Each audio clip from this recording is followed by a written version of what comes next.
You know, people are different. People are very different. But I just marvel at how inhuman some people are. Okay? Picture this. You're on the Jubilee team, okay? You're on the campaign team, yeah? You're fairly senior on the campaign team, okay? Now, a few days before the election, somebody gets murdered, yeah? They get tortured in a most horrible way, yeah? And then according to the post-mortem, this person is strangled to death, okay? Now, of course, this is the person in charge of the ICT system, in charge of the system which tallies and also is involved with the voter recognition, yeah, during voting and so on, voter identification and so on and so forth, yeah. So all this happens, and then you sit comfortably. Yeah, of course, maybe you're not involved, yeah, but you know what is happening, yeah. I mean, you can put two and two together and you know exactly what the deal is, yes. And maybe you're even involved in the other issues that are done after this person is brutally murdered and put out of the way, okay? And you're comfortable, yeah? And the elections go on, your side wins, yeah? And you go home and you play with your kids, yeah? And you sleep soundly the whole night and wake up in the morning. Basically, you're cool. Wow, is that a human being?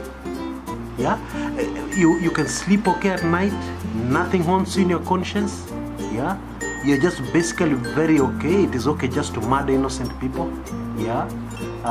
Maybe you're not directly involved, as I've said, but you're on the side that did this and you're very comfortable, there's no issue. Well, today the killers of Chris Msando, including those who gave the order for the poor man to be killed, have received what is called a widow's curse. Now, I marvel at how well educated Kenyans are to such an extent that they become idiots. Yeah, you're so educated in the Mzungu ways that you start saying, oh, you know, odds are nothing, this thing curses, oh, those are just old wives' states. Sawa, tutaona. We're going to see really if a widow's curse has no power. Just watch what is going to happen in the country over the next few weeks and months. And then come back and tell me whether really a widow's curse works or does not work. I'm not extremely intelligent, but neither am I extremely dumb. Yeah? I'm not an expert on spiritual matters. Yeah? But I know a thing or two. Okay? And I happen to know one thing from the Holy Bible, the good book, that there are two types of people you don't mess around with. Never ever. Okay? Because when you mess around with those people, you're messing around with the Almighty. Yeah, two people. One is an orphan, somebody who does not have a father or a mother. Okay? And the second is a widow. Okay? A few moments ago, Eva Msando, the wife of Chris Msando, gave a very moving eulogy on her husband. Okay? And you know, she said it is wrong, very wrong, it's not fair. She even quoted from the national anthem. Our national anthem says very clearly, justice be our shield and defender. Justice be our shield and defender. Yeah, it says that very clearly. Yeah. Now, for those who are interested and for those who know one or two things about curses, these are the words she used to curse the killers of Chris Msando. Yeah. She said, "Are you happy? Because I know you're watching." Yeah. She referred to her babies. The youngest was about 2 years old, Chris Msando Jr., I think. Yeah. She said, "Are you happy? Because I know you're watching. May you not have peace, and vengeance is of the Lord." Na Mungu atatupigania. That's a widow talking bitterly, yeah? Chris' death will not go in vain. Tumekataa. Yeah? Those are the bitter words coming out of the mouth of a widow, which a lot of educated Kenyans believe have zero effect. Wacha tuone. If you're in a political contest with somebody, and then during this very bitter political contest, something happens and you send people to kill your opponent. And probably your opponent had the same capacity to kill you. Yeah? That is very different. that is very different. Chris Msando's case, this is a very innocent, hard-working Kenyan, a young man, an IT expert, and he left the National AIDS Council to come and work for the IABC because he thought this was a good opportunity to serve his country. Yeah? And then you just pick him up, you drive him around town, you torture him, he screams and screams. He must have felt a lot of pain, surely. Yeah? And then you strangle him, you kill him. Yeah? And then now you relax. And then that is your game shot for winning an election. What? Now I told you in an earlier recording the biggest source of propaganda at the moment, yeah? And I told you it's not the ordinary folk, it's not even social media, yeah? Yeah, I told you it is. Now I've had very many theories. The latest theory is that Raila killed Msando.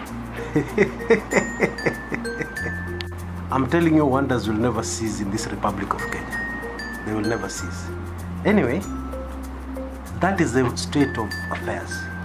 And it's very sad. I really, really feel for Mrs. Msando, Eva Msando. She has been left with a big burden, yeah, to look after those children, and even a bigger emotional burden. How she's going to explain to her children why her father had to be murdered in such a brutal way. Yeah, they'll ask the questions. Yeah, I had a very interesting opportunity a few years back when I talked to the son of a slain hero and founding father of the Kenyan nation, Mboya. And the son told me when he was growing up, he used to ask. And at one time, he confessed to me, he believed his father was a gangster. Yeah? Gangsters are the people who get shot in the middle in the streets in Nairobi. People who have done bad things. Yeah?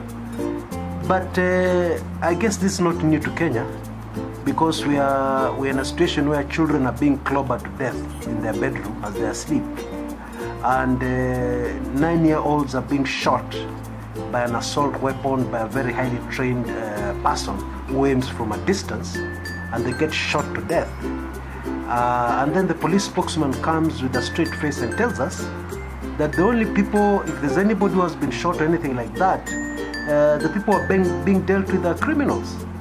And when you push him with evidence and eyewitness reports, they tell you the person was shot, that poor girl, very, very sad, my sympathy goes to her, but she was shot by persons unknown. I appeal to those people involved in Chris Msando, or rather I just want to point out something small to them, in that it is not fair, as the widow says. And you need to remember or ask yourself, what is the price you're paying for whatever it is you wanted to achieve? Yeah? What is the price you're paying? Okay? Because we know that somebody called Mwai Kibaki, a former president of this country, was involved in an exercise which is not very different from what we are seeing now in 2007. Okay? And just look at his life now. Just look at the life of former President Kibaki now. Yeah? So many innocent children died. So many innocent women died. So many terrible things happened in 2007. Do you think there's no God? Do you think nobody is going to pay for that blood that was spilled on Kenyan soil and that we just wish away? Do you think that? Do you think that Msando can be murdered so brutally, leaving innocent children? He did not steal anybody's money. He did not rob anybody. But yet he was killed worse than a common criminal would be killed. At least a common criminal is killed quick. Na inaisha haraka. Unapigwa risasi in the head, the brain splat all over the streets and it's over. Chris Msando didn't have that opportunity. He died a slow and very painful death. Okay? So you think you can do all that and you get away with it? You think there's no God? You think God does not exist? Wacha tuone. Until next time, this is Chris Kumekucha.